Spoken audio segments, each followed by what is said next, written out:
Hello நண்பர்களே, வணக்கம். நான் உங்கள் பிரியா. இன்றைக்கி நம்மளுக்கு வெள்ளிக்கிழமை, கார்த்திகை மாதம் 2வது வெள்ளிக்கிழமை. இன்றைக்கி கார்த்திகை 14, அதே மாதிரி இங்கிலீஷ்க்கு பார்த்திங்கன்னா 29/11/2024. இன்றைக்கி நம்ம எதுக்காக நம்ம முருகப்பெருமான் கிட்ட பூஜைகள் பண்ணலாம் அப்படின்னு பார்த்திங்கன்னா, நம்மளுக்கு அதிக அளவில் கஷ்டம் இருக்குது, பண வரவு கம்மியாக இருக்குது, எவ்வளோ பண்ணாலுமே கையில் காசு நிற்க மாட்டேங்குது, எல்லாமே வீண் விரயமாக செலவாகிட்டே இருக்குது. ஸோ இந்த மாதிரி பிரச்சனைகள் இருக்கிறவங்க இன்னைக்கு 6 மணிக்கு, மாலை நேரம் 6 மணிலேருந்து முருகப்பெருமானுக்கு இந்த தீபங்களை போட்டு வழிபாடு பண்ணிட்டு வந்தீங்க அப்படின்னா கண்டிப்பாக உங்களோட பிரச்சனைகள் தீரும்.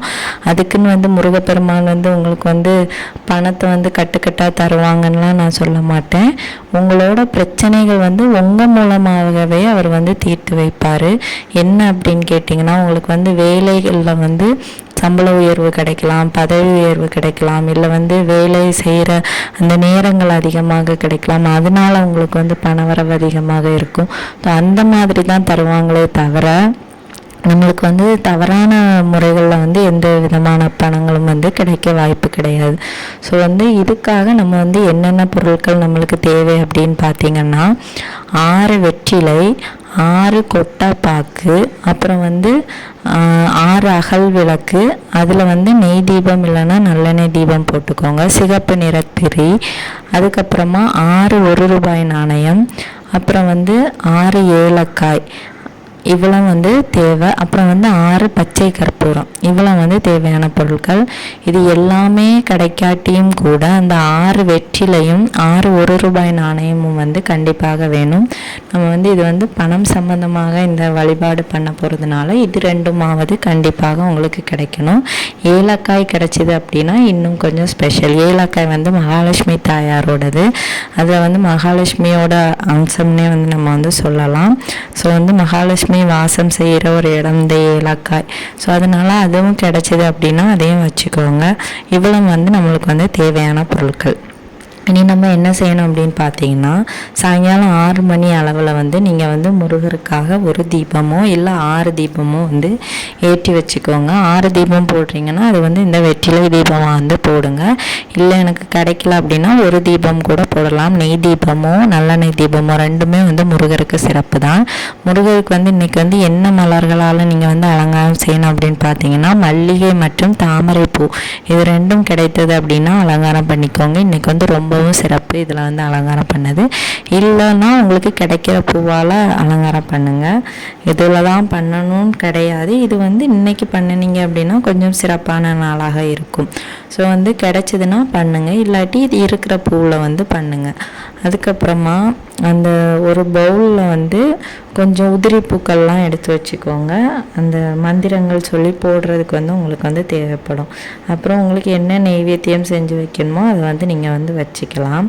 அதுக்கப்புறமா 6 மணி ஆனதுக்கப்புறம் நீங்கள் இந்த 6 வெற்றிலையும் எடுத்து, சில பேர் கேட்பாங்க இல்லை காம்பு கிள்ளி தூர போடணுமா அப்படியெல்லாம் கிடையாது. வெற்றிலையில் 3 பகுதியிலையுமே 3 விதமான தேவிகள் இருக்கிறாங்க. சரஸ்வதி தேவி, மகாலட்சுமி தேவி, அப்புறம் பார்வதி தேவி. ஸோ அதனால் நம்ம எதையுமே கிள்ளி தூர போடணும்னு அவசியம் கிடையாது. சரி, நீங்கள் அப்படியே வச்சு 3 நுனி பகுதியிலையும் பொட்டு வைங்க.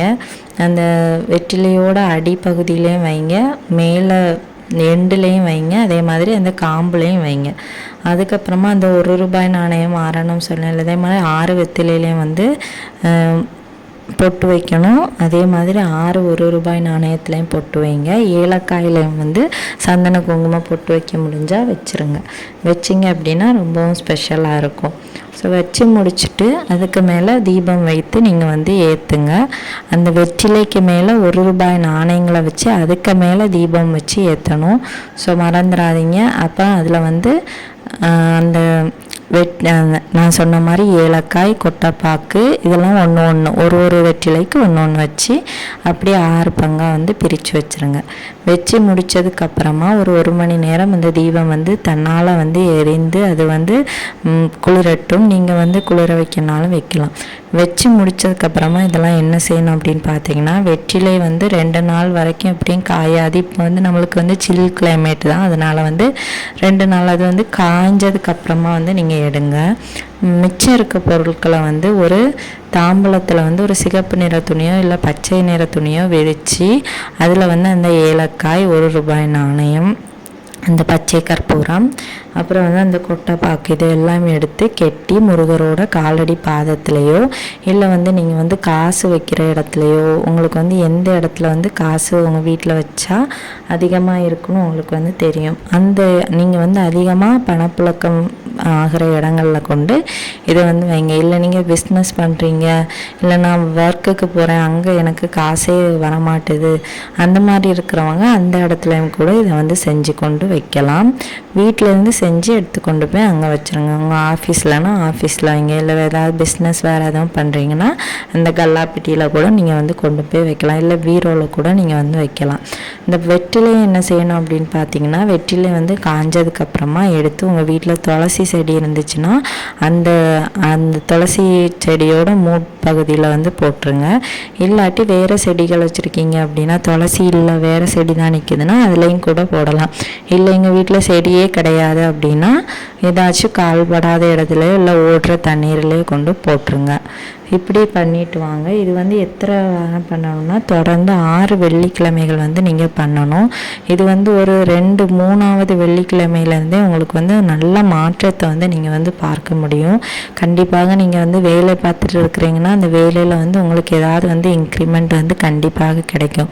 இப்போ வந்து ஜாப்பு வந்து உங்களுக்கு வந்து இன்க்ரிமெண்ட் ஆகணும்னு இருந்துச்சு அப்படின்னா கண்டிப்பாக அதில் வந்து ஏதாச்சும் உங்களுக்கு வந்து பதவி உயர்வு கிடைக்கும். இல்லை வந்து சேலரி வந்து கூடுதல் ஆகணும்னு நினச்சிட்டு இருந்தீங்க அப்படின்னா அதுவும் வந்து கிடைக்கும். நீங்கள் வந்து நியாயமான விஷயங்களை வந்து நம்ம மூலமாக தான் நம்மளுக்கு வந்து முருகப்பெருமான் தருவார். அவருக்கு வந்து நியாயமான கோரிக்கைகளும் நியாயமான வேண்டுதல்களும் அதுக்கான பூஜைகளையும் அவர் வந்து மனம் குளிர வந்து ஏற்றுக்கொள்வார். ஸோ அதனால் வந்து நீங்கள் வந்து பயப்பட தேவையில்லை. நீங்கள் கேட்குறது நியாயமாக இருக்கிற பட்சத்தில் கண்டிப்பாக உங்களுக்கு வந்து அதை வந்து அவர் வந்து நிறைவேற்றி தருவார். இது வந்து நீங்கள் வந்து ஒவ்வொரு வெள்ளிக்கிழமையும் தவறாமல் இந்த பூஜையை வந்து செஞ்சுட்டு வரும்போது கண்டிப்பாக உங்கள் வாழ்க்கையில் உள்ள மாற்றங்களை வந்து உங்களாலேயே உணர முடியும். இது வந்து நம்பி பண்ணுங்க. கண்டிப்பாக முருகப்பெருமான் வந்து நம்புறவங்களை வந்து என்றைக்குமே கைவிட மாட்டார். இதெல்லாம் வந்து நம்ம வந்து நம்பிக்கையோடு பண்ணணும் அப்படின்னா கண்டிப்பாக நம்மளுக்கு வந்து நல்ல ஒரு ரிசல்ட் வந்து கிடைக்கும். ஸோ அதனால் மறக்காமல் ட்ரை பண்ணி பாருங்கள். கண்டிப்பாக உங்களுக்கு இந்த பண விரய பிரச்சனைகள், அப்புறம் வந்து பண வரவு கம்மியாக இருக்குது, என்ன பண்ணாலுமே எனக்கு வந்து ஒரு என்ன சொல்கிறது, அந்த வேலையில் வந்து ஒரு நல்ல விஷயமே நடக்க மாட்டேங்குது, எது எடுத்தாலுமே எனக்கு வந்து நஷ்டத்தில் தான் ஓடுது, இந்த மாதிரி இருக்கிறவங்கெல்லாம் வந்து இந்த வழிபாட்டை வந்து தாராளமாக ட்ரை பண்ணலாம். பண்ணி முடித்ததுக்கப்புறமா நீங்கள் வந்து ஏதாவது நாமங்கள் சொல்லணுமான்னு கேட்டால் இதுக்கு வந்து தனியாக எந்த நாமமும் கிடையாது. உங்களுக்கு வந்து என்ன முருகர் நாமம் தெரியுதோ, ஒன்றுமே தெரியல அப்படின்னா முருகா முருகான்னு ஒரு 108 முறை சொல்லுங்கள். அப்படி இல்லைன்னா கந்த சஷ்டி கவசம் படிங்க, வேல்மாறல் படிங்க. உங்களுக்கு என்ன சொல்லணும்னு தோணுவோ அதை வந்து சொல்லுங்கள். விளக்கேற்றுற டைம் மட்டும் 6 மணிக்கு மேலேயா இருக்கட்டும். ஸோ வந்து மறக்காமல் இன்றைக்கி வந்து இதை வந்து செஞ்சு பாருங்கள். உங்கள் வாழ்க்கையில் வந்து ஒரு முன்னேற்றம் வந்து கண்டிப்பாக இருக்கும். முருகனை நம்புங்க, அவர் என்றைக்குமே நம்மளை வந்து கைவிட மாட்டார். நீங்கள் வந்து இந்த வீடியோவை முழுசாக பார்த்த முருக பக்தராக இருந்தீங்க அப்படின்னா மறக்காமல் நம்ம கமெண்ட் பாக்ஸில் ஓம் சரவண பவான் ஒரு கமெண்ட் மட்டும் போஸ்ட் பண்ணிடுங்க. நானும் பார்த்து தெரிஞ்சுக்குவேன் எவ்வளோ முருக பக்தர்கள் நம்மளோட வீடியோக்களை வந்து தொடர்ந்து பார்த்துட்டு இருக்கிறீங்க அப்படின்னு சொல்லிட்டு. இந்த வீடியோவோட பதிவு வந்து உங்களுக்கு வந்து உபயோகமாக இருக்கும்னு நினைக்கிறேன். அப்படி உபயோகமாக இருந்துச்சு அப்படின்னா லைக் பண்ணுங்கள், ஷேர் பண்ணுங்கள். ஏதாச்சும் டவுட் இருந்துச்சு அப்படின்னா கமெண்ட் பண்ணுங்கள். மறக்காமல் நம்ம சேனலை சப்ஸ்கிரைப் பண்ணி வச்சுக்கோங்க. இது போல் பயனுள்ள தகவல்களை அடுத்தடுத்து நீங்கள் வந்து பார்த்து தெரிந்து கொள்ள முடியும். இந்த வீடியோவின் முழு பதிவை பார்த்ததற்கு மிக்க நன்றி.